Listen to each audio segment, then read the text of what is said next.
तो हम लोग डिस्कस करेंगे कि बलूचिस्तान पब्लिक सर्विस कमीशन के पेपर के लिए जनरल नॉलेज एंड इंग्लिश करेंगे और थोड़ा सा मैं आपको मैथ्स भी बताऊंगी। मेरे पास बहुत कम दिन रह गए तो हम लोग वन शॉट सेशन में आपको कराऊंगी कि आप 4 या 5 डेज में क्या कर सकते हैं। जो मैक्सिमम मार्क्स आपको दे रही है तो आपको वही करनी चाहिए। तो अगर मैं बात करूँ तो सबसे पहले हम लोग क्वेश्चन देखते हैं जनरल नॉलेज का ना।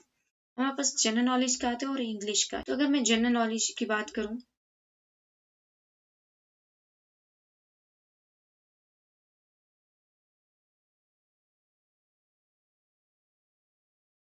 तो जनरल नॉलेज में अब मैं अगर बात करूँ तो सिंपल, वैसे तो बहुत कम दिन रहेंगे तो आप कर सकते हैं जो हमारे पाक स्टडीज की बुक है सेकेंड ईयर की बलूचिस्तान बोर्ड की, ठीक है, मैं यहाँ पे लिख रही हूँ, उसको रीड कर लें।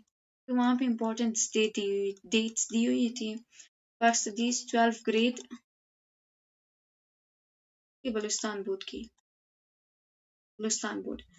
और सेकंड आप क्या ही कर सकते हैं कि अगर हम लोग मैथ्स के क्वेश्चन की बात करें, बिकॉज वहाँ पे मैथ्स से क्वेश्चंस पे आते हैं ना, सिंपल जो हम लोग 6, 7 या 9, 10 में करते हैं वहां से आते हैं।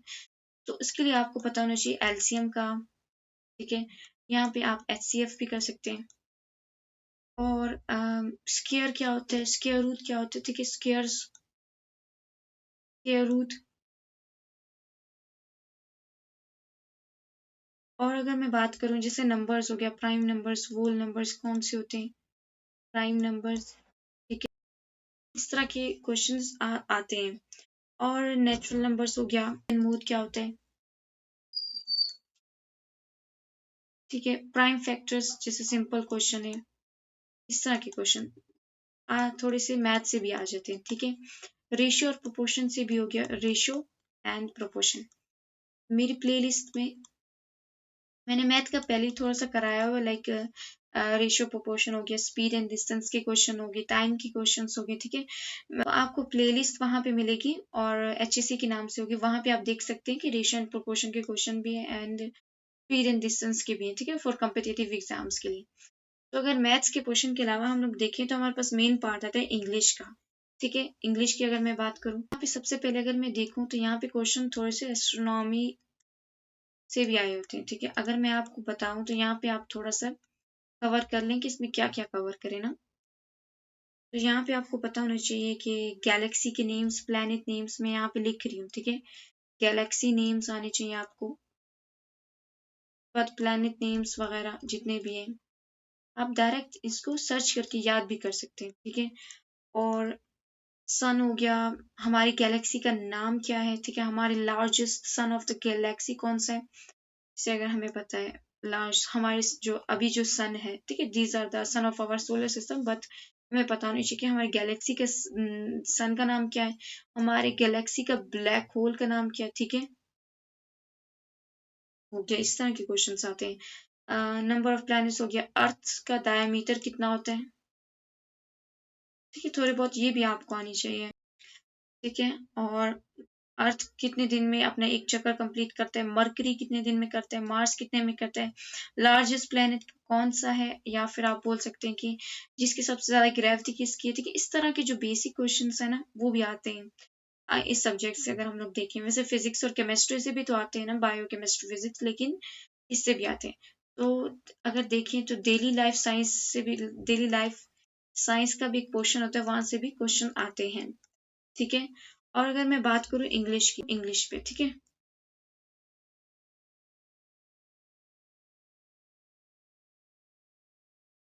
अब मैं इंग्लिश की बात करूं तो इंग्लिश में सबसे पहले हमारे पास आता है ऐसे, ठीक है।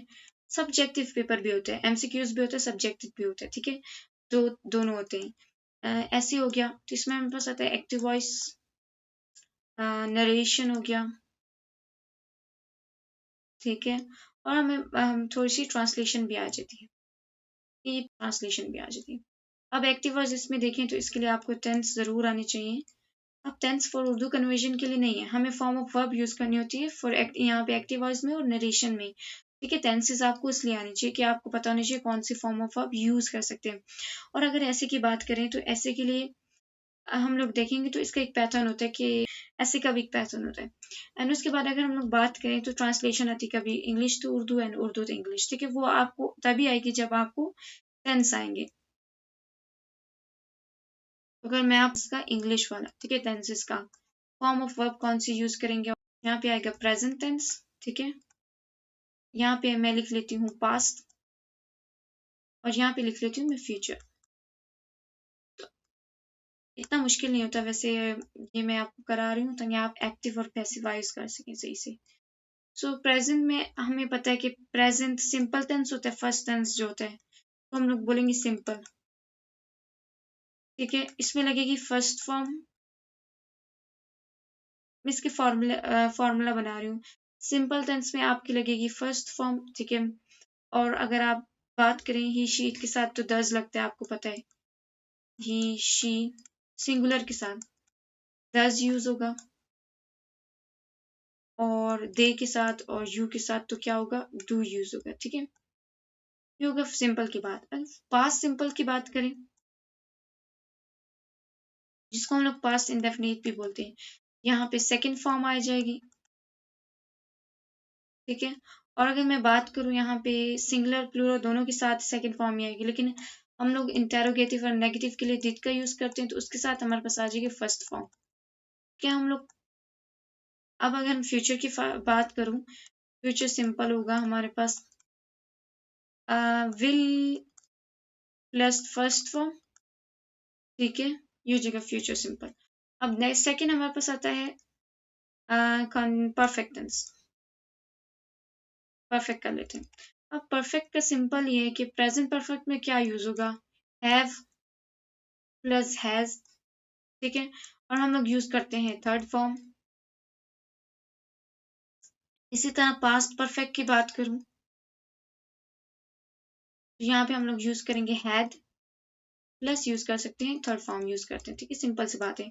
सब फ्यूचर की बात करूं, अगर फ्यूचर की बात कर रहे हैं हम लोग परफेक्ट फ्यूचर ना, फ्यूचर परफेक्ट टेंस, तो यहाँ पे आएगा विल प्लस हैव और थर्ड फॉर्म, ठीक है, ये हो गया फ्यूचर की बात। अब मैं आपको अगर कंटिन्यूस की टेंस की बात करें, बस 3 टेंस की हम लोग बात करेंगे, ठीक है, क्योंकि हमारे एक्टिव वाइज पैसिव वाइज यहीं से आते हैं ज्यादा।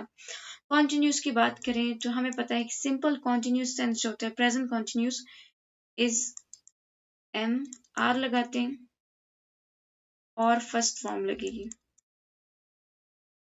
और यहाँ पे बात करेगा हम लोग तो यहाँ पे लगता है वॉज और वर, और यहाँ पे भी फर्स्ट फॉर्म आईएनजी के साथ, आईएनजी सब में होते हैं, continuous is all of on ING. यहाँ पे लगेगा will be plus first form ING, ठीक है। ये हमारे पास सिंपल से फॉर्मूले हो गए जो हम लोग यूज करने वाले हैं for active voice and passive voice के लिए, ठीक है। आप लोग को ये याद होनी चाहिए, ठीक है, कि पास्ट परफेक्ट में हैड यूज हो रहा है प्लस थर्ड फॉर्म। या आपके पास सिंपल कोई एमसीक्यूज भी आ जाता है कि एक सेंटेंस दिया हो तो इसमें आपको पता होना चाहिए कि हैव और हैज के साथ कौन सा यूज हो रहा है, ठीक है, इस तरह के एमसीक्यूज भी आते हैं।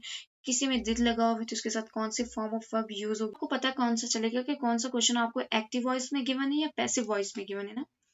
अगर मैं यहाँ पे लिखूं एक्टिव वॉइस,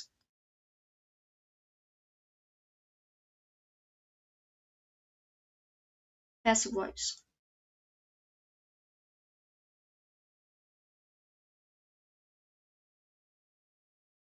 अगर मैं एक्टिव वॉइस की बात करूँ ना तो अगर आप सिंपल लिखें तो आपको पता कैसे चलेगा कि कौन सा क्वेश्चन एक्टिव वॉइस में या पैसिव वॉइस में, बिकॉज अगर मैं यहाँ पे देखूं सिंपल से एक सेंटेंस लेती हूँ like Saad writes a letter, ठीक है, लेटर, तो अगर मैं इसको पैसिव में कन्वर्ट करूं, the letter is written by Saad। So first of all अगर आप देखें तो समटाइम्स ये होता है कि पैसिव वॉइस में कभी हम लोग बाय नहीं लगाते, वैसे बाय मस्ट होता है पैसिव वॉइस में और थर्ड फॉर्म ना। तो आपको पता कैसे चलेगा, देखो एक्टिव वॉइस में क्या होता है कि वैसे तो कभी कभी ऐसा केस भी आ जाता है कि आपको क्वेश्चन ना थर्ड फॉर्म में दिया होता है तो आपको पता नहीं चलता कि एक्टिव वॉइस है या पैसिव वॉइस है। तो अगर बाकी फैक्टर्स को हम लोग इग्नोर करें तो फर्स्ट फैक्टर हमारा यही होता है कि जो हमारा सब्जेक्ट होता है ना वो फर्स्ट पे होगा। सब्जेक्ट जब फर्स्ट पे होगा फिर उसके बाद वर्ब आएगा फिर ऑब्जेक्ट आएगा, तो ये एक्टिव वॉइस है। बिकॉज अगर जब हम लोग आगे करेंगे तो हमारे जो क्वेश्चंस होंगे वो थर्ड फॉर्म ऑफ वर्ब या फिर उसमें सॉरी मैंने यहाँ पे राइटिंग लिखी हो जाएगा रिटन, ठीक है। तो बाकी जो क्वेश्चन करेंगे उसमें थर्ड फॉर्म भी यूज हो रही होती है लेकिन वो एक्टिव वॉइस होते हैं। क्यों? बिकॉज हम लोग ये पहचान देखते हैं जो हमारा यहाँ पे सब्जेक्ट है, सब्जेक्ट इज द जो वर्ब को परफॉर्म कर रहा है। लाइक यहाँ पे साद राइट्स कर रहे हैं तो साद इज द सब्जेक्ट, ठीक है।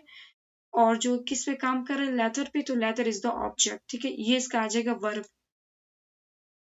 अगर हम लोग बात करें तो ये होगा इसका एक्टिव वॉइस, और ये सिंपल में प्रेजेंट में तो हम लोगों ने इसको पैसिव में कन्वर्ट कर लिए। अब आपको थोड़ी बहुत कंडीशंस याद रखनी पड़ेगी कि पैसिव के लिए हम लोग क्या क्या मतलब कौन सी चीजें हम लोग यूज करते हैं ना। कंडीशंस हर किसी का रूल अपना होता है।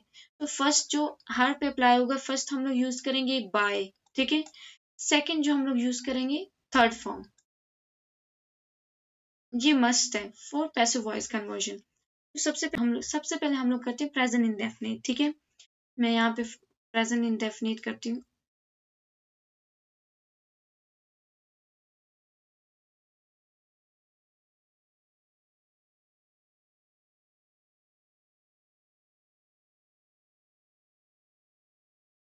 यहाँ पे मैं ले लेती हूँ AC मतलब एक्टिव वॉइस, यहाँ पे आ जाएगा पैसिव वॉइस।